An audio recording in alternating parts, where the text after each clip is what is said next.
आकाशवाणी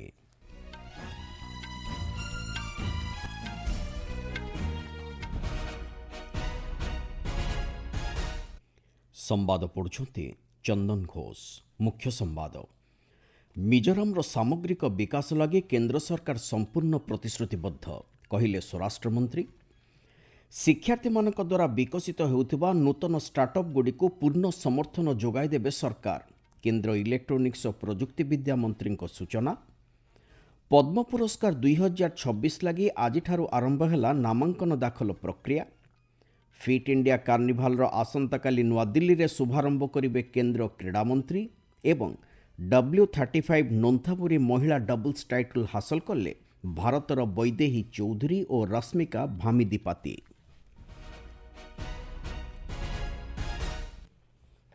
मिजोराम सामग्रिक विकास लगी केंद्र सरकार संपूर्ण प्रतिश्रुतिबद्ध बोली स्वराष्ट्र मंत्री अमित शाह मतव्यक्त करिसेंति।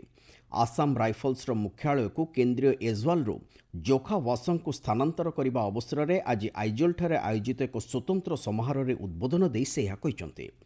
श्री शाह कहते मिजोराम विकास दिगरे एक ऐतिहासिक पदक्षेप स्वरूप आसाम राइफल्स मुख्यालय को स्थानांतर करने लगी दीर्घदिन दाबी को पूरण करा यह केवल एक प्रशासनिक पदक्षेप नुहे बरं मिजोरामवासी प्रति केंद्र सरकार रही प्रतिबद्धता एथिरे प्रतिफलित होउछि बोली श्री शाह कहते।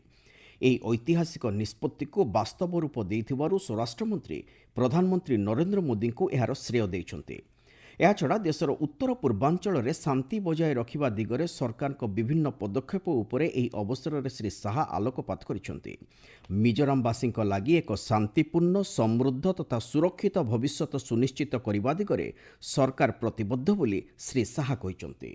1890 से आइजोल में सेना के पहला कैंप बना तब से लेकर आज तक के इतिहास में आइजोल के विकास के लिए इस सबसे बड़ा निर्णय माना जाएगा। ये केवल एक एडमिनिस्ट्रेटिव डिसीजन नहीं है, भारत सरकार की मिजो जनता के प्रति रिस्पॉन्सिबिलिटी का प्रतीक है। मिजोरम के विकास के लिए भारत सरकार के कमिटमेंट का ये परिचायक है। स्वराष्ट्र मंत्री श्री शाह आज गुवाहाटी रे रात्रि यापन करी आसंताकाली कोकराझर जिलार डोटमाठारे बोडो छात्र संगठनर 57तम वार्षिक सम्मेलन को संबोधन करेंगे। नुआदिल्ली फेरिबा पूर्व श्री शाह उत्तर पूर्व राज्यगुड़िकर नूतन अपराधिक आईन कार्यकारिता नहीं समीक्षा करिवार कार्यसूची रही। शिक्षार्थी मानक द्वारा विकसित होउथबा नूतन स्टार्टअप गुडी को केंद्र सरकार पूर्ण समर्थन जोगाई देबे बोली रेलबाई सूचना और प्रसारण तथा इलेक्ट्रोनिक्स और प्रजुक्ति विद्या मंत्री अश्विनी वैष्णव कहिसेंति। तमिलनाडु गस्त अवसर में श्री वैष्णव आज थायूर रे हाइपरलूप प्रकल्प विकसित करिथिबा स्थानीय आईआईटी छात्र छात्री सहित भाव विनिमय करी एहा कहिसेंति। एही प्रकल्पर विकास को त्वरान्वित करने उपरे प्राथमिकता दियाजिबो बोली मंत्री श्री वैष्णव प्रतिश्रुति देवा सहित अभिनव ज्ञानकौशल प्रयोग करी विभिन्न आदर्श प्रकल्प विकास करने उपरे ध्यान देवाकू से आईआईटी छात्र छात्री मानकू आह्वान देइछन्ति। चेन्नई निकटस्थ श्री पेरुम्बुदुर ठारे जेटवर्क इलेक्ट्रोनिक उत्पादन केन्द्र उद्घाटन करने अवसर में श्री वैष्णव कहते तमिलनाडुर श्री पेरुम्बुदुर और मानालुर ठारे 1112 कोटी टंका व्यय करा जाई 2टी इलेक्ट्रोनिक्स शिल्प स्थापन करा जिवो। एहा छड़ा जेटवर्क इलेक्ट्रोनिक्स केन्द्र को 15 एकर परिमित अंचल में अधिक विकसित करा जिवो एवं एथिलागी 200 कोटी टंका खर्च हेबो बोली से कहिसेंति। श्री वैष्णव कहते आगामी 8 मास मध्य 10म और द्वादश श्रेणी पास करथिबा 8000 लोकंकु एठारे नियुक्ति सुजोग मिलिबो। एही केन्द्र रे अंतत 80% महिला को नियुक्ति दियाजिबा संपर्क में कंपानी पक्षरु सूचना दिया जाइछि बोली श्री वैष्णव कहते। केन्द्रमंत्री कहते इलेक्ट्रोनिक्स उत्पाद रप्तानी क्षेत्र में तमिलनाडु वर्तमान द्वितीय स्थान में रही। वैषयिक ज्ञानकौशल अभिवृद्धि क्षेत्र में देश में उल्लेखनीय उन्नति घटी बोली श्री वैष्णव कहते। तमिलनाडु रे रेलवे नेटवर्क संपर्क में सूचना दे से कहते राज्य में अमृत योजना अधीन 77टी रेल स्टेशन नवीकरण करा। तमिलनाडु में वर्तमान 8टी वंदे भारत ट्रेन चलाचल करुवा बेले 715टी रेल ओभरब्रिज काम चालू रही बोली श्री वैष्णव कहते। पद्म पुरस्कार 2026 लगी आज नामांकन दाखल प्रक्रिया आरंभ होइछि। आसंता वर्ष साधारणतंत्र दिवस अवसर में घोषणा होगा यह पद्म पुरस्कार लगी नामांकन पत्र दाखलर शेष दिन होउछि चलित वर्ष जुलाई 31 तारिख।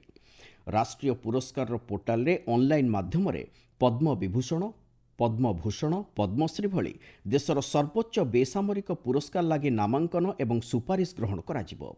କଳା, ସାହିତ୍ୟ, ଶିକ୍ଷା, କ୍ରୀଡ଼ା, ସମାଜସେବା, ବିଜ୍ଞାନ, ଲୋକସେବା, ବାଣିଜ୍ୟ, ଶିଳ୍ପ, ଜନବ୍ୟାପାର ତଥା ମେଡିସିନ ଓ ଇଞ୍ଜିନିୟରିଂ କ୍ଷେତ୍ରରେ ଜାତି, ଧର୍ମ, ବର୍ଣ୍ଣ, ଲିଙ୍ଗ ନିର୍ବିଶେଷରେ ଉତ୍କୃଷ୍ଟ ବ୍ୟକ୍ତିଙ୍କୁ ଏହି ପୁରସ୍କାରରେ ସମ୍ମାନିତ କରାଯାଇଥାଏ।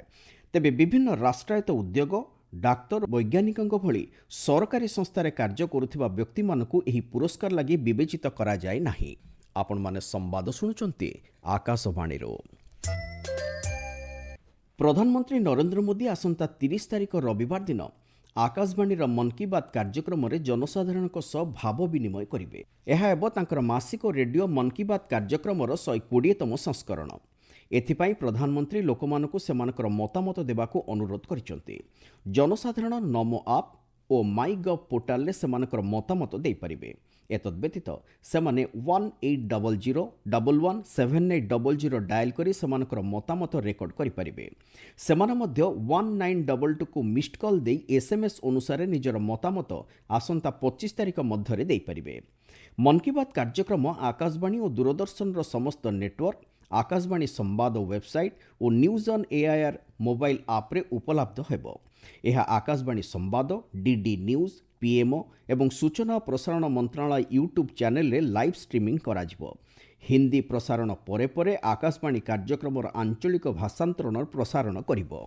କେନ୍ଦ୍ର ଯୁବ ବ୍ୟାପାର ଓ କ୍ରୀଡ଼ା ମନ୍ତ୍ରୀ ମନସୁଖ ମାଣ୍ଡବ୍ୟ ଆସନ୍ତାକାଲି ନୂଆଦିଲ୍ଲୀରେ ଫିଟ୍ ଇଣ୍ଡିଆ କାର୍ନିଭାଲର ଶୁଭାରମ୍ଭ କରିବେ।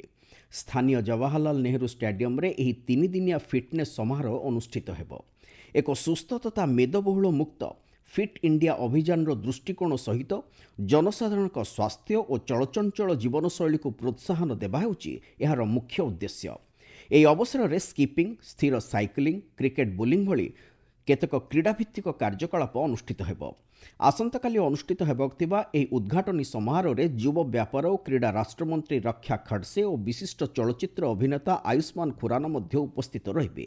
ଏହି ସମାରୋହରେ ଆସନ୍ତା 20 ତାରିଖ ଠାରୁ ନୂଆଦିଲ୍ଲୀରେ ଅନୁଷ୍ଠିତ ହେବାକୁ ଥିବା ଆଗାମୀ ଖେଲୋ ଇଣ୍ଡିଆ ପାରା ପ୍ରତିଯୋଗିତାର ଲୋଗୋ ଓ ସଙ୍ଗୀତ ମଧ୍ୟ ଉନ୍ମୋଚନ କରାଯିବ। ବିଶ୍ୱ ଖାଉଟି ଅଧିକାର ଦିବସ ଆଜି ପାଳନ କରାଯାଉଛି। ପ୍ରତିବର୍ଷ ମାର୍ଚ୍ଚ ମାସ 15 ତାରିଖ ଦିନ ଖାଉଟିମାନଙ୍କ ଅଧିକାର ସୁରକ୍ଷା ସମ୍ପର୍କରେ ସଚେତନତା ସୃଷ୍ଟି କରିବା ହେଉଛି ଏହି ଦିବସ ପାଳନର ମୁଖ୍ୟ ଉଦ୍ଦେଶ୍ୟ। ଚଳିତ ବର୍ଷ ଖାଉଟି ଅଧିକାର ଦିବସର ବାର୍ତ୍ତା ରହିଛି ସ୍ଥାୟୀ ଜୀବନଶୈଳୀ ପାଇଁ ଆବଶ୍ୟକ ପରିବର୍ତ୍ତନ। ଖାଉଟି ବ୍ୟାପାର ମନ୍ତ୍ରଣାଳୟ ପକ୍ଷରୁ ଆଜି ଉପଭୋକ୍ତାମାନଙ୍କୁ ସଚେତନ କରିବା ଉଦ୍ଦେଶ୍ୟରେ ବିଭିନ୍ନ କାର୍ଯ୍ୟକ୍ରମ ଆୟୋଜିତ ହୋଇଛି। ଜାଗ ଗ୍ରାହକ ଜାଗ କାର୍ଯ୍ୟକ୍ରମ ଅଧୀନରେ ଖାଉଟିମାନଙ୍କୁ ମଧ୍ୟ ସଚେତନ କରାଯାଉଛି। ଏ ସମ୍ପର୍କରେ ଅଧିକ सूचना देते आम संवाददाता। केंद्र सरकार ने उपभोक्ताओं के अधिकारों की रक्षा और उनकी शिकायतों के शीघ्र निवारण के साथ साथ पारदर्शी और निष्पक्ष बाजार सुनिश्चित करने के लिए कई कदम उठाए हैं। उपभोक्ता मामलों का विभाग जागो ग्राहक जागो के माध्यम से कई जागरूकता कार्यक्रम चला रहा है। राष्ट्रीय उपभोक्ता हेल्पलाइन ने भी शिकायतों के समाधान में तेजी लाने के लिए 1000 से अधिक कंपनियों के साथ भागीदारी की है। ई कॉमर्स में अनुचित व्यापार से लोगों के हितों की रक्षा करने के लिए उपभोक्ता संरक्षण ई कॉमर्स नियम 2020 को अधिसूचित किया गया है। इस नियम का उद्देश्य ई कॉमर्स में पारदर्शिता, निष्पक्षता, जवाबदेही और कुशल शिकायत निवारण तंत्र को बढ़ावा देना है। दीपेंद्र कुमार, आकाशवाणी समाचार, दिल्ली। रूस और यूक्रेन परस्पर उपर गत राति 100 अधिक ड्रोन आक्रमण कर सूचना मिली।